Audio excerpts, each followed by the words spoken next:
Hey everyone, and welcome. Today we're diving into a really powerful story about a huge agricultural shift happening in the Indian state of Himachal Pradesh. It's a fantastic case study of how one person's vision can create these incredible ripples that are now being felt all across the globe. So it all kicks off with this really potent idea, a true paradigm shift. We're not just talking about making a few small tweaks here and there. No, this is a complete pivot, a 180-degree turn away from that expensive, chemical-heavy kind of farming. Instead, it's a move toward a system that's low-cost, pretty much self-reliant, and crucially resilient in the face of our changing climate. This is the big idea that's driving this entire story. So you have to ask, who's the architect behind such a massive change? Well, let me introduce you to Dr. Rajeshwar Singh Chandel. He was the driving force behind this super ambitious state program called the Prakritik Kheti Khushhal Kisan Yojana, or PK3Y for short. And the goal was actually simple but profound. Improve farmers' lives by helping them break free from costly chemicals and empowering them with farming techniques that are sustainable and natural.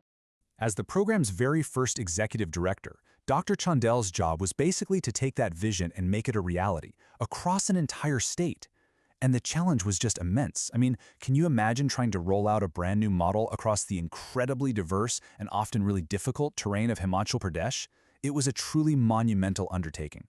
And that leads us straight to the first, and I'd argue the most critical ripple effect, the impact this had on the farmers themselves. Because, an idea is only as powerful as the community that actually decides to bring it to life.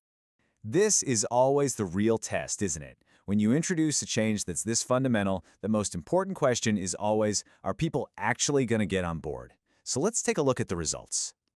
200,000. Just let that number sink in. That's not a pilot program. That's not a small experiment. That is a massive community of farmers who chose to adopt this new way of farming.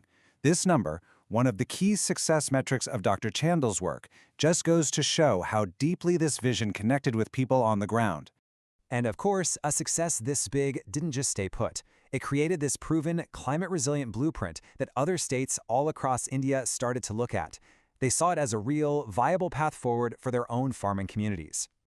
Okay, so with 200,000 farmers making the switch, a completely new challenge pops up. How in the world do you certify their produce as genuinely natural, in a way that's actually affordable for them and trustworthy for us, the consumers? The answer was this incredible innovation called CETARA. And this wasn't just another sticker you slap on a product, it was a whole new certification system designed from the ground up to be one of a kind, incredibly low cost, and, most importantly, farmer-friendly. You see, CETARA basically builds a bridge of trust. For the farmers, it's completely transparent. For consumers, it gives you traceability, so you actually know where your food came from. And by cutting out all those expensive third-party agencies, it makes sure that farmers get a fair price. It just creates a really sustainable link between the person growing the food and the person eating it. So once again, the real proof is in the pudding. You can design a brilliant system, but does it actually work for the people it's supposed to help? Did they use it? An incredible 130,000 farmers adopted the CETARA system. This high adoption rate was just proof of how badly this solution was needed. And on a global scale, it completely challenged the idea that trustworthy certification has to be complicated and expensive. It showed that a community-led model could be just as effective, if not more so. But the impact didn't just stop in the fields. The success on the ground started a whole new wave of change in a place you might not expect, the classroom. This shows such a remarkable journey for a farming practice.